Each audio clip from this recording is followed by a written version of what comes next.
Egyptská fráza ako sa máš ezajak.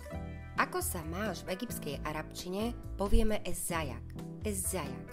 Už sme mali amil Ako sa máš môžeme v arabčine vyjadriť rôznymi spôsobmi. Ako napríklad v angličtine vieme povedať ako sa máš frázami how are you, what's up, how are you doing. V arabčine vieme povedať amil a aj ezajak. A niekedy to používame spolu.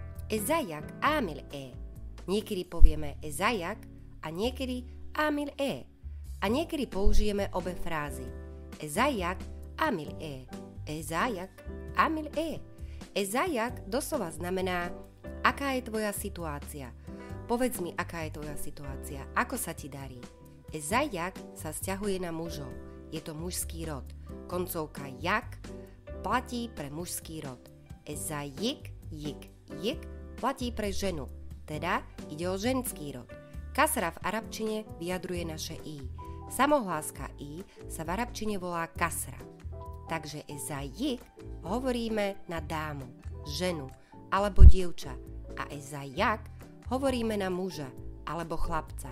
Ezajak Ahmad, ako sa máš Ahmad, ezajik Mira, ako sa máš Mira.